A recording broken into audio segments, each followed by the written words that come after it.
I just came back from a week in Tampa. Notice I'm a little vacation faced from that experience. And it was about love.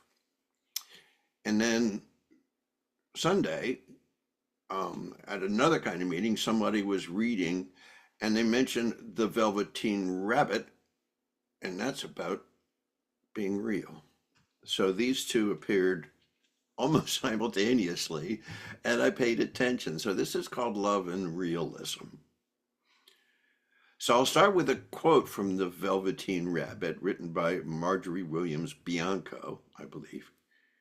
But these things don't matter at all, because once you are real, you can't be ugly, except to people who don't understand.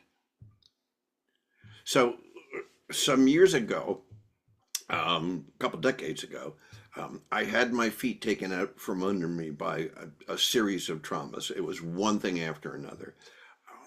I didn't even hear the phone ring for almost a year without wondering, what now? You may have been there at some point in your life. Trying, I think, to provide me some kind of gentle direction or maybe correction, I don't know. A friend gave me a book, one of those thought for the day things. I only remember one of the thoughts for all 365 days. And went something like this: loving unconditionally isn't about I'll love you no matter what you do, but rather unconditional love really means dropping all my shields. So I am a human being, not just doing, not just performing. To quote one of my favorite philosophers, Popeye, I am what I am, and that's all what I am. I hear authenticity a lot in conversations right now, which is okay. It has a nice cadence to it. But I prefer realism.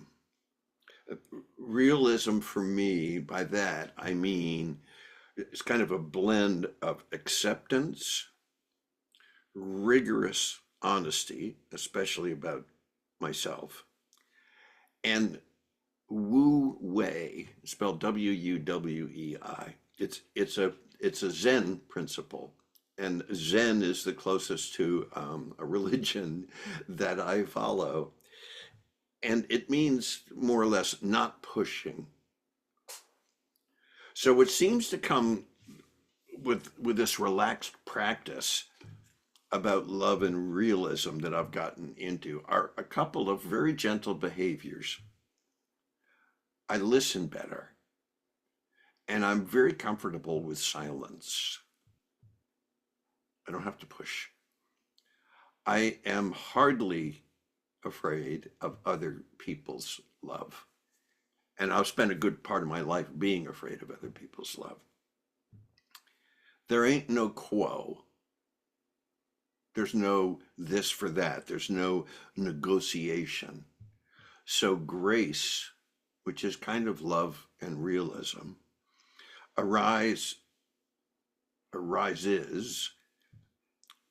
in the space left by discarded expectations. And in that gentle, wonderful space arrives a marvelous change of perspective. I find myself genuinely interested in other people, which I didn't used to be, not just with what we share, but with what we don't. So here's another quote from a fellow I know very well named Mark Yozart, who says, I'm so grateful that no two of us are alike. That means I can love you not in spite of your difference, but because of it. Now, I don't claim to be special,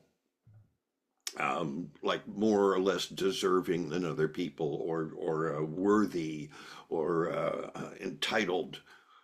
No more so than any of the other, what, 8 billion plus folks in the crowd. But I am unique. I may have an evil twin somewhere, but as far as I know, I'm the only one of me. And you are too. and you, and you, and you, and you, and the beat goes on. So let me turn the page here. I suppose my evil twin and I have never met, but we may. But if my connection to you, any one of you, depends upon how we're congruent, whether that's geography, our sports team favorite, our spiritual type, our gender, on and on and on and on, then we can only touch each other, I suggest. We can never embrace, because fully embracing gathers differences and similarities equally. So you love okra. I despise okra. So that difference becomes as essential to our mutuality as our parallels. You like lasagna and I like lasagna. Loving alignment, it seems to me, flourishes through the tension of alike and different. This vibration. Alike alone creates groupthink. And even saying that word makes my stomach hurt. Groupthink is one of the few things that demonstrably scares me. So you and I may be standing right next to each other. We may be looking at exactly the same thing, but we never see things the same. Kind of, sort of, perhaps you see a sunset and I see a sunset, but it's different. And the tension of that difference of how we see makes space for love. It occurs to me. So here's a quote from Thoreau. Could a greater miracle take place than for us to look through each other's eyes for an instant? I'm beginning to realize that empathy, sort of the color of love, only needs little tiny tweaks of what Thoreau suggests. As he said, look through each other's eyes for an instant. To be honest, I don't want to channel you, or vice versa. But as these instants gather, though they may be few and far between, I want to listen to you better, calm and candid, neutral and accepting, bathed in realism.